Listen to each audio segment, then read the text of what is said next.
ನಮಸ್ತೆ.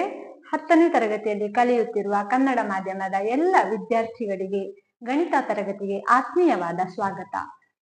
ನಾವು ಕಳೆದ ತರಗತಿಯಲ್ಲಿ ಸಮಾನಾಂತರ ಶ್ರೇಣಿಗಳು ಅನ್ನುವಂತಹ ಪಾಠ ಭಾಗವನ್ನ ನೋಡ್ತಾ ಇದ್ದೆವು. ಅದರಲ್ಲಿ ನಾವು ಏನೆಲ್ಲ ಕಲ್ತಿದ್ದೇವೆ? ಮೊದಲ ಪದ, ಎರಡನೇ ಪದ, ಸಾಮಾನ್ಯ ವ್ಯತ್ಯಾಸ ಡಿ, ಇದನ್ನೆಲ್ಲ ನೋಡಿದ್ದೇವೆ. ಇಂದು ನಾವು nth ಟರ್ಮ್ ಫಾರ್ಮುಲಾ ಏನು ಅಂತೇಳಿ ನೋಡೋಣ. ಏನು nth ಟರ್ಮ್ ಅಂದ್ರೆ, ನಮಗೆ ಗೊತ್ತು, ಒಂದು ಶ್ರೇಣಿಯಲ್ಲಿ 10, 20, 30, 40 ಹೀಗೆ ಮುಂದುವರಿತಾ ಇದೆ ಶ್ರೇಣಿ. ಮುಂದಿನ ಪದ ನಿಮಗೆ ಗೊತ್ತು, 50, 60, 70 ಹೀಗೆ ಹೋಗ್ತದೆ. ಇದು 10 ಅನ್ನುವಂಥದ್ದು A1, ಎರಡನೇ ಪದ A2, ಮೂರನೇ ಪದ A3, ನಾಲ್ಕನೇ ಪದ A4 ಹೀಗೆ ಮುಂದುವರಿತಾ ಕೊನೆಯ ಪದ ಅದು AN ಅಥವಾ XN ಅಂತೇಳಿ ನಾವು ಕರೆದಿದ್ದೇವೆ, ಅದು ಗೊತ್ತಿದೆ ನಮ್ಗೆ.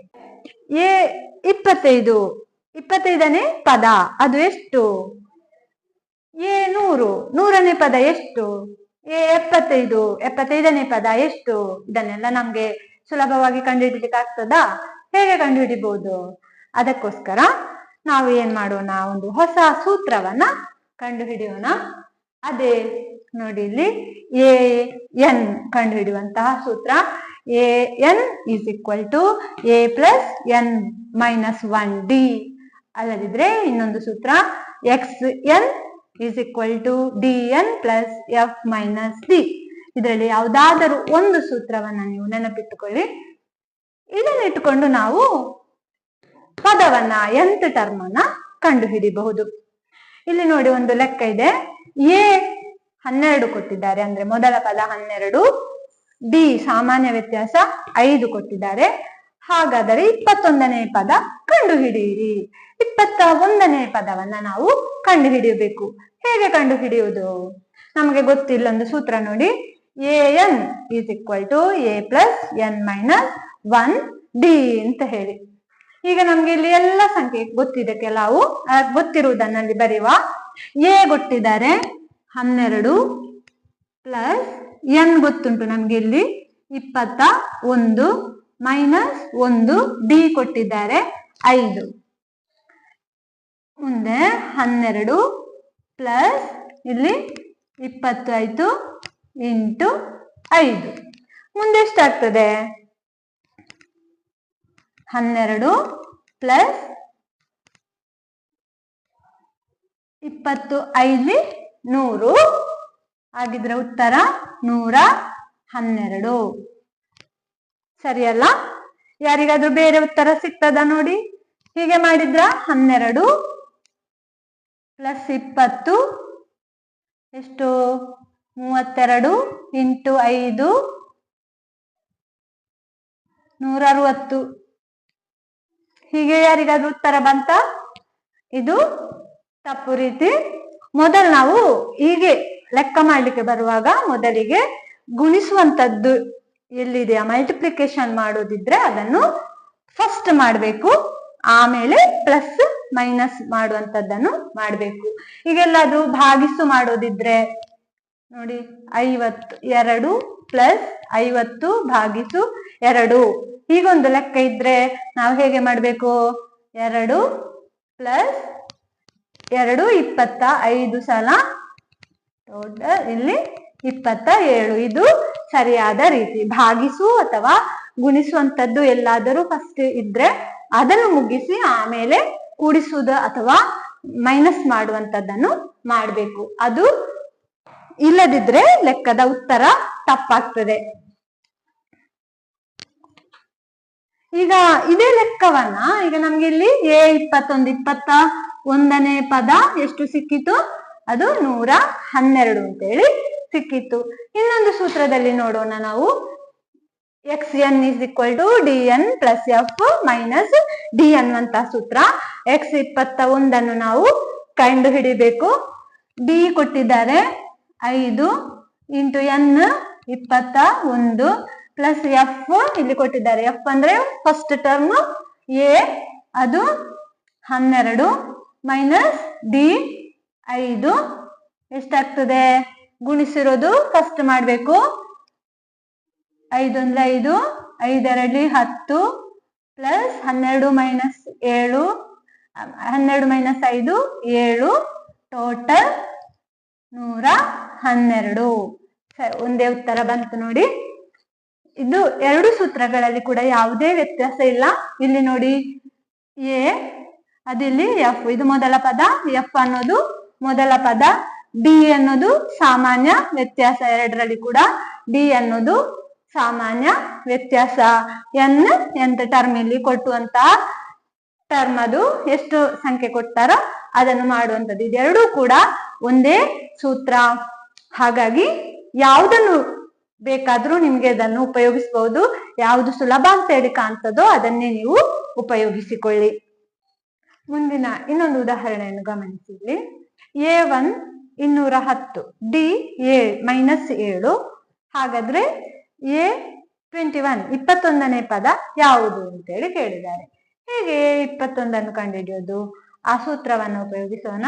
an = a + n - 1 d ಅಂತ ಹೇಳಿ. ಅಲ್ಲಿ ಈಗ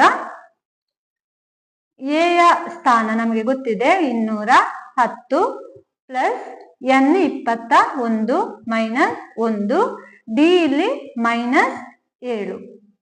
ಹಾಗಿದ್ರೆ 210 ಪ್ಲಸ್ 20 ಇಂಟು -7.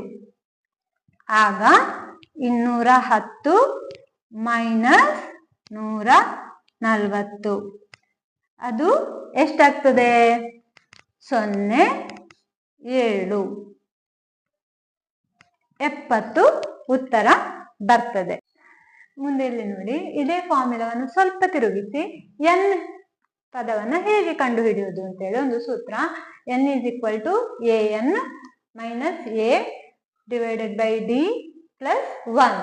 ಅದೇ ಇನ್ನೊಂದು ರೀತಿ n = xn - f divided by D plus 1. ಇಲ್ಲೆಲ್ಲ ಏನು ಅಂತ ಹೇಳಿ ನಿಮಗೆ ಗೊತ್ತಿದೆ ನೋಡಿ. n ಅಂದ್ರೆ ಲಾಸ್ಟ್ ಟರ್ಮ್, an ಅಂದ್ರೆ last term minus a first term divided by D common difference plus 1. ಕೊನೆಯ ಪದ ಮೈನಸ್ ಮೊದಲ ಪದ ಭಾಗಿಸು ಸಾಮಾನ್ಯ ವ್ಯತ್ಯಾಸ ಡಿ ಪ್ಲಸ್ 1 ಅಂತೇಳಿ ಇದು ಸೂತ್ರ. n ಪದ ಕಂಡುಹಿಡಿಯಲಿಕ್ಕೆ ಇರುವಂತಹ ಸೂತ್ರ. ಈಗ ನಮ್ಗೆ ಇಲ್ಲೊಂದು ಲೆಕ್ಕ ಕೊಟ್ಟಿದ್ದಾರೆ. 301 ಎಂಬುದು 5, 11, 17, 23 ಈ ಸಮಾನಾಂತರ ಶ್ರೇಣಿಯ ಒಂದು ಪದ ಆಗಿದೆಯೇ? ಮತ್ತೆ 29 ಇದರ ಒಂದು ಪದವೇ? 605 ಎಷ್ಟನೇ ಪದ? ಈಗ ಇಲ್ಲಿ 3 ಆಗಿ ಕೊಟ್ಟಿದ್ದಾರೆ. ಇದನ್ನ ನಾವು ಒಂದೊಂದಾಗಿ ನೋಡುವ, ಸಿಗ್ತದಾ ಅಂತ ಹೇಳಿ ಮುಂದಿನ ಪದ. ಇದು ನೋಡಿ 29 ಇದರ ಮುಂದಿನ ಪದ ಹೌದಾ? ಹೇಗೆ ಗೊತ್ತಾಗ್ತದೆ? ಇಲ್ಲಿ ಮೊದಲ ಪದ ಗೊತ್ತು ನಮಗೆ. A1 ಅನ್ನೋದು 5, ಸಾಮಾನ್ಯ ಡಿಫರೆನ್ಸ್ ಡಿ ಗೊತ್ತಾಗ್ತದೆ ನಮ್ಗೆ.